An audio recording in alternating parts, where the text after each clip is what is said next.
The first thing we noticed was the silence. Not the peaceful kind, but the heavy, painful kind that weighs in the air like grief. We had received a call about a dog chained up in the backyard of an abandoned property. Neighbors said the house had been empty for over 3 years. And yet someone or something was still there. When we arrived, the gate creaked open like it hadn't moved in ages. Overgrown weeds clawed at our legs. The stench hit next, a mix of rusted metal, mold, and something living. Then we saw him. A large black dog, ribs outlined beneath filthy fur, sat hunched against a splintered wooden post. A thick iron chain clamped around his neck, sunken deep into the skin. He didn't bark. He didn't move. He just stared at us, eyes hollow, not with fear, but with resignation. Like he'd already accepted his fate. "Hey, buddy," I whispered, crouching low. "It's okay now." No reaction. Not even a flinch.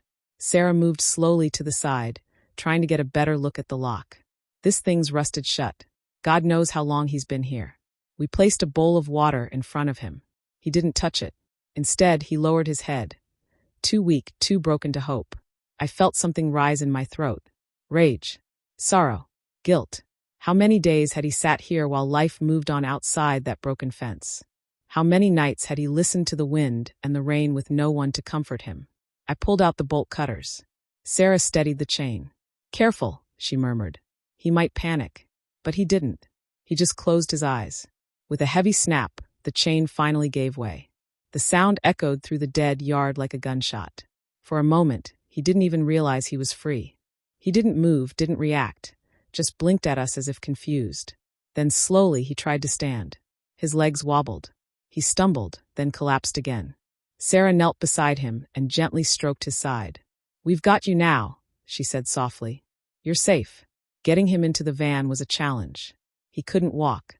We had to lift him onto a soft blanket and slide him in, careful not to hurt his raw neck. He never growled, never resisted. He just lay there, eyes open but distant. On the way to the shelter, we didn't speak much. The weight of what we'd seen, the neglect, the quiet suffering, was suffocating. At the vet's office, they confirmed what we feared. Severe malnutrition, infected wounds, muscle atrophy, and yet somehow no organ damage. "He's lucky to be alive," the vet said, shaking her head. "But it's going to be a long road." We named him Jet. It felt ironic at first, naming a dog who could barely stand after something so fast. But maybe deep down we hoped it would come true. That one day, he'd run like he was meant to. The first few days at the shelter were hard. Jet didn't bark, didn't eat unless we hand-fed him. He flinched at sudden noises, trembled when touched, and never wagged his tail. But then came the 4th day.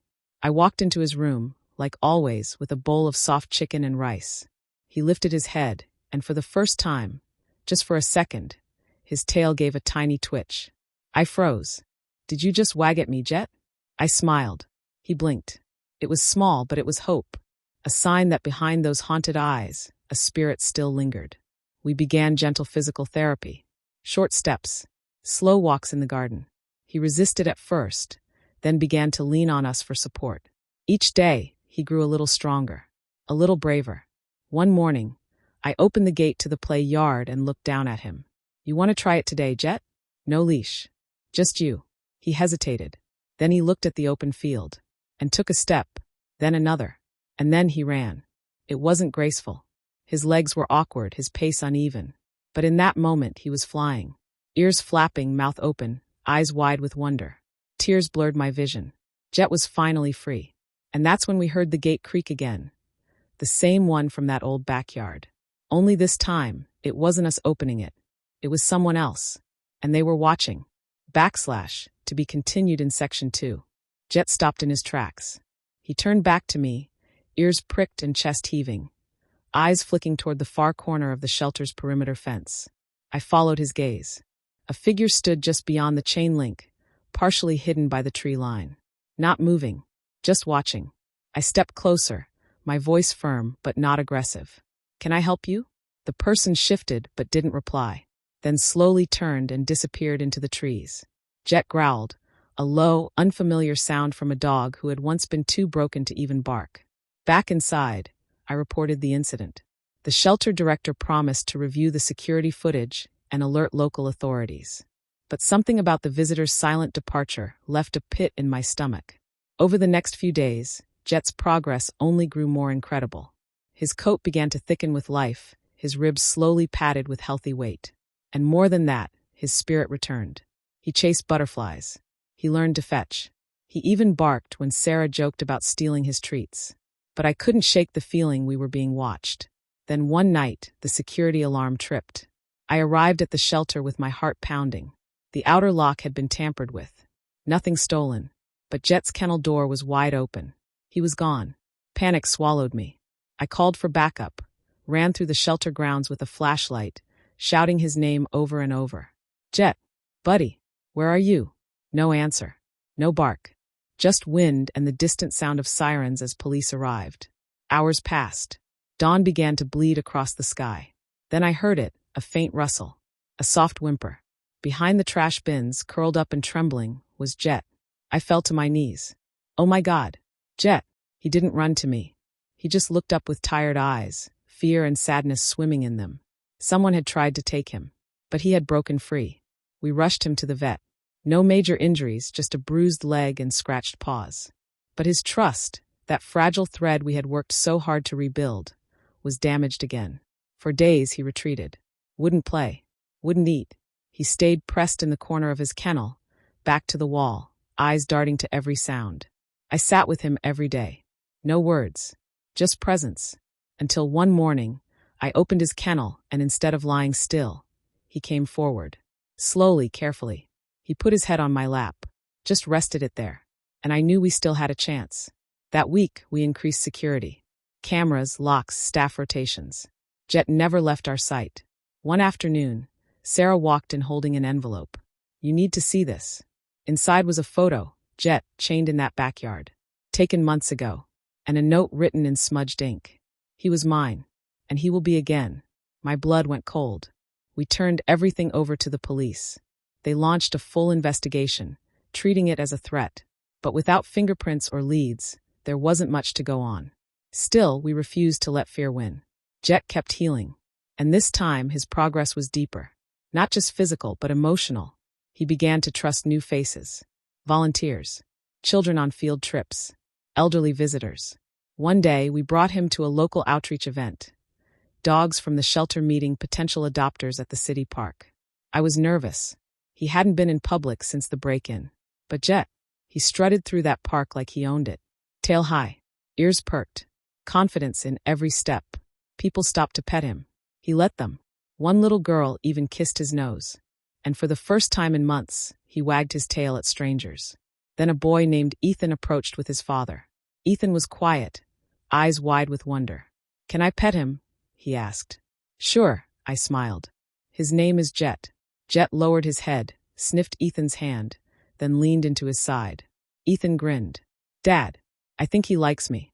His father looked at me, then back at Jet. We've been looking for a dog. One that's brave. Like this guy. I swallowed the lump in my throat. Jet's been through a lot, but he's come out stronger. He's more than brave. They stayed with him the whole afternoon. Walked him. Sat with him. Even when the event ended, they didn't leave. Ethan looked up at me, hope shining in his eyes. Do you think he'd want to come home with us? Jet looked at Ethan, then at me, and gently licked the boy's hand. That night, I packed Jet's favorite blanket. And for the first time, I filled out an adoption form, with tears on the pages. But just when we thought Jet's story was finally headed toward a peaceful ending, an unexpected twist knocked on our door. Literally. / to be continued in Section 3. It was nearly midnight when the knock came. Soft. Deliberate. Like someone testing if we were home. I had just returned from dropping Jet off at his new home. Ethan and his father had spent the day preparing everything. New bowls, toys, a cozy bed by the window. Jet had walked in cautiously, sniffing around, and then curled up as if he'd been there forever. He was home. So when I heard the knock, I assumed it was a neighbor. But as soon as I opened the door, I knew it wasn't. A man stood there. Late 40s, unshaven, eyes bloodshot. His clothes were stained, boots caked in dried mud. But it was his smile, tight and joyless, that made my stomach turn. You gave away my dog, he said. I didn't answer. I want him back. I stepped outside and shut the door behind me. My heart was racing, but I kept my voice calm. You abandoned that dog. You left him to die. He chuckled as if amused. He was mine. I raised him to guard my house. My property. You chained him for years, I snapped.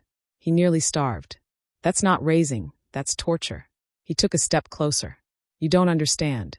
That dog, he owes me. He knows me. I stood firm. Jet has a new life now. A better one. If you come near him again, I'll make sure you never see the outside of a jail cell. His eyes narrowed. You think you're a hero. But dogs don't forget. Before I could reply, headlights appeared at the end of the drive. Sarah. She had sensed something was off after I texted her about the knock. The man backed away. This isn't over, he muttered. But he was wrong. Because by the next morning, the police had his face, his voice from the doorbell camera, and the threatening note he left in my mailbox. Within 48 hours, he was arrested on multiple charges: animal cruelty, trespassing, attempted theft. His record, we discovered, was longer than we thought. Jet had been just one of many animals he'd mistreated. When I visited Ethan and Jet after the arrest, the boy ran to me before I could even knock. Jet's doing great, he beamed. He sleeps on my bed now. And he learned how to play dead. Wanna see? Before I could answer, Jet came bounding around the corner, tail wagging, tongue out, eyes lit with joy. I knelt to greet him. He licked my face, then leaned against me with a deep, happy sigh. Not the frightened dog we once found in chains. Not the silent soul who stared at us with empty eyes. He was whole. Ethan grinned. He's the best thing that ever happened to me. I looked at Jet, at the boy beside him, at the peaceful home surrounding them. And I believed it. Jet had been broken, abandoned, hurt by the one who was supposed to protect him. But somehow he still believed in love. He still chose to trust again. His first run may have felt like flying. But this life? This was freedom. And as I walked back to my car, the sun breaking over the rooftops, I realized something. Sometimes the most powerful rescues are the ones that rescue us, too. The end.